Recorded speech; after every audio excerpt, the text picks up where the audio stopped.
Hey guys, today we are going to be looking at the quadratic formula. And while at first another quadratic formula can be a little overwhelming, it really is straightforward and simple. And usually by the time I teach it in class, the class is usually pretty frustrated with me because they usually ask me, why didn't you teach us this first? This is the easiest way to solve quadratics. And you should think, we've solved quadratics a couple different ways so far. We've graphed them to see where they cross the x-axis. We have factored them using the box method just by looking at them. We factored them, or we've solved them by using square roots. We have completed the square, and this is the last way we're going to do it, which is the quadratic formula.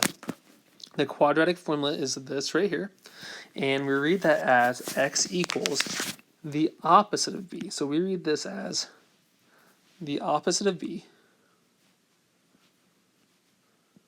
plus or minus, so this is plus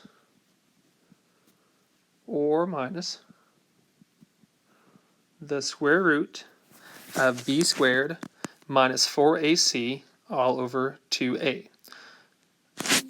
All we have to do the quadratic formula is figure out what's our a, what's our b, what's our c, plug it into the formula, and then just do the computation.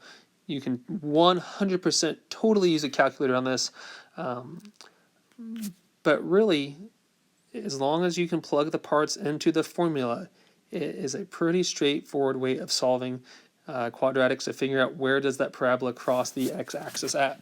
So let's do a couple examples together, and I'm going to scroll up first though. This would have been a foldable we've done in class, so we're going to start by doing two problems that have two solutions. Then we're going to do a problem that has one solution and a problem that has no solutions.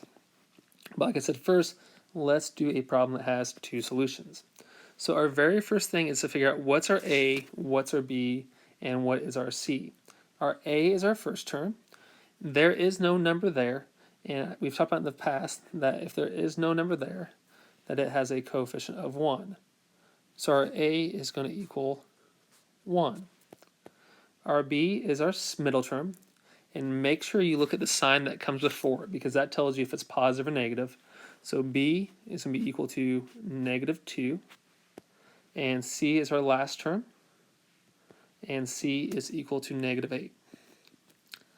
So once you have those three things figured out, your a, your b, and your c, you're simply going to plug this into the quadratic formula, which says we have the opposite of, just a little bit, we have the opposite of b. So what is b? -2.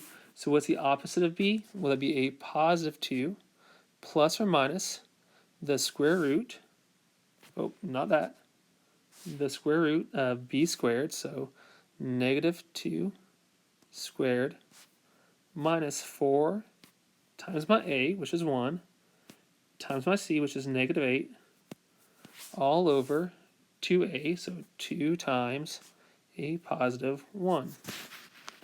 The next thing we'd want to do is simplify what's inside of our radical.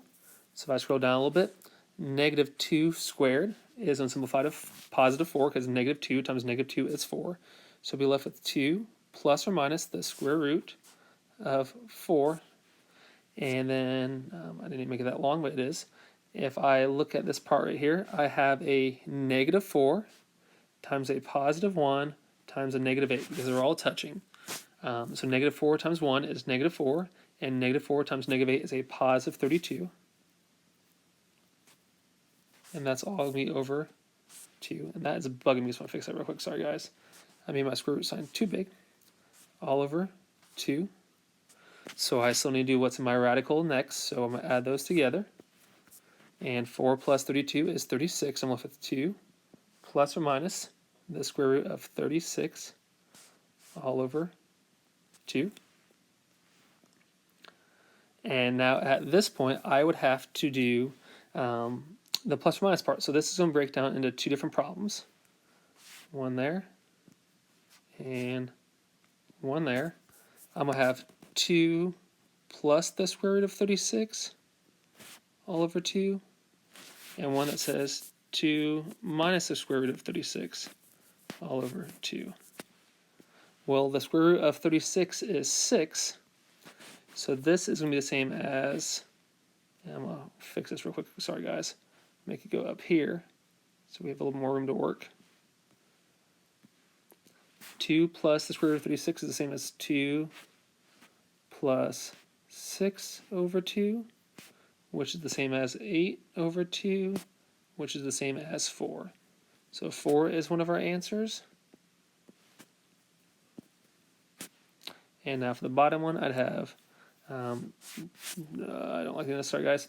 It'd be the same as 2 minus 6 over 2, which is the same as negative 4 over 2, which is the same as negative 2. So that is our second answer there. So this has two solutions, like we said at the very beginning. One that is positive 4 and one that is negative 2. You guys know how OCD I am. I like that stuff be organized. Sorry. Make that look a little bit better for you guys real quick.